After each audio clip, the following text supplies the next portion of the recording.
Hello, everybody, and a very warm welcome to LNT YouTube channel.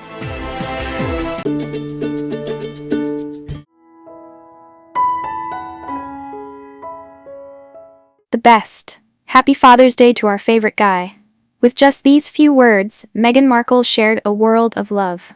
On June 15th, the Duchess of Sussex paid tribute to Prince Harry with a tender Instagram video filled with rare and deeply personal family moments. A celebration of Harry not just as a husband, but as a father in his most natural, heartfelt element. In the footage, we see Harry being what he has always wanted to be. A present, joyful, and loving dad. He walks beside Archie as he learns to ride a bike, scoops up little Lilibet in his arms, and laughs freely in the open air, surrounded by the two children, who mean everything to him. The video is more than a tribute. It's a glimpse into a life built on love, resilience, and the quiet beauty of ordinary moments. 7 years into their marriage, Harry and Meghan are raising their son Prince Archie and daughter Princess Lilibet in Montecito, California, far from the scrutiny of royal life, which they stepped away from in 2020. Their children are growing up with Harry's unmistakable red hair, a feature he believes comes from the beloved woman who shaped his life. As he said in a 2023 appearance on The Late Show with Stephen Colbert, "Definitely my mum. The ginger gene is a strong one." He replied when asked if he sees his late mother Diana in his children, adding, The Spencer gene is very, very strong. The couple recently took Archie and Lilibet to Disneyland for Lily's 4th birthday on June 4th. A joyful echo of Princess Diana's own magical trip with Harry and William to Disney World in 1993. Meghan, who rejoined social media earlier this year with the handle Meghan, has used her platform to offer rare glimpses into her family life. Carefully chosen, always intentional. This video, lovingly crafted, captures not just a father and his children, but a man whose heart beats strongest at home. Prince Harry, once the young boy walking behind his mother's coffin, is now the man chasing after his giggling son, cradling his daughter, and building a life rooted in love, protection, and presence. The best, indeed, for Meghan, Archie, and Lilibet. He is their favorite guy. Disclaimer. Everything in this video, and all of my videos, are my opinions based on detailed research that I perform. That said, I would recommend doing your own research before you make up your mind. Thank you. Before Meghan Markle stepped into the royal fold, Prince Harry and Princess Catherine were thick as thieves, and they often did charity work together, to the delight of royal watchers everywhere. Few will forget Harry, Catherine, and Prince William's joint effort, the Heads Together campaign, which focused on encouraging people to speak openly about their mental health and seek the help they need. In a videoed conversation, they shared their stories. I thought I was quite, fairly sort of straight down the line, but I'm actually quite, I feel quite a lot more than I used to. William even chatted with Lady Gaga about post-traumatic stress disorder for the campaign. Waking up every day and feeling sad and going on stage is something that is very hard to describe. Shortly before they tied the knot, Harry and Catherine decided to take a break from their marriage.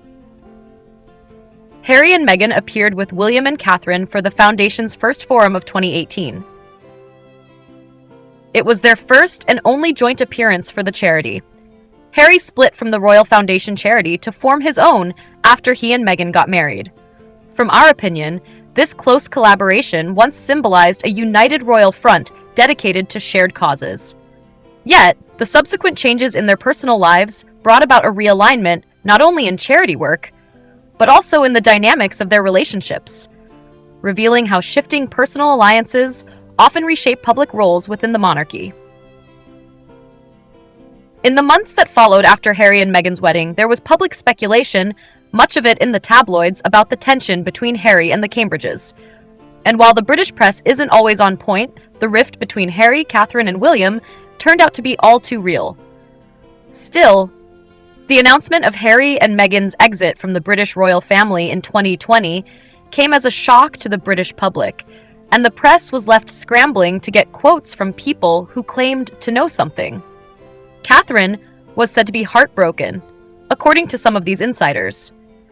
One such source who spoke to Us Weekly shortly after the news broke claimed that Catherine cried over the announcement. The insider claimed she wishes she could speak to Harry. She misses him and fears she'll never be close to him again.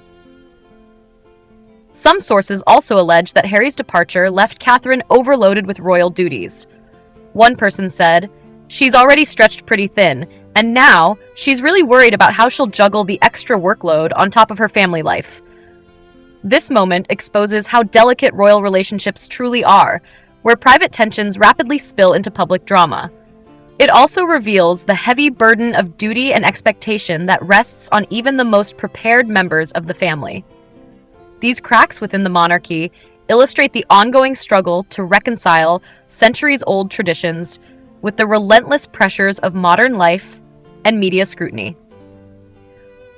Harry and Meghan spent their last days as senior royals under constant public scrutiny. As the couple attended their final Commonwealth service, viewers watched their interactions with William and Catherine. Some were looking for a sign that Harry and Catherine's relationship would survive his departure, but sadly, relations between the two were ice cold.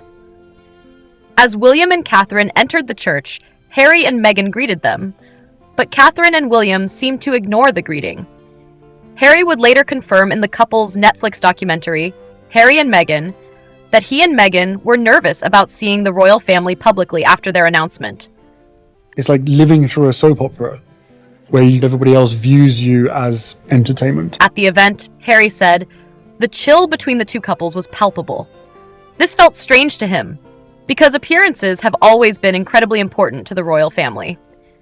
He admitted that he kind of expected them to at least pretend to be friendly. And it looked cold, but it also felt cold. This frosty encounter starkly illustrates how deeply personal conflicts can fracture even the most tradition-bound institutions.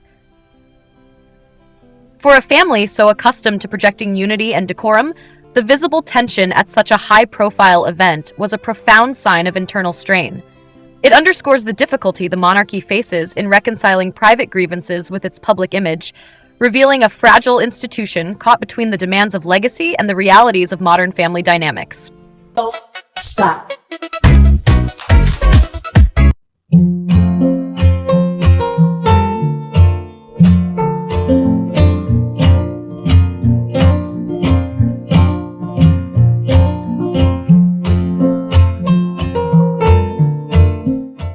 Check out one of our newest videos right here.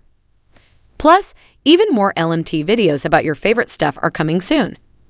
Subscribe to our YouTube channel and hit the bell so you don't miss a single one.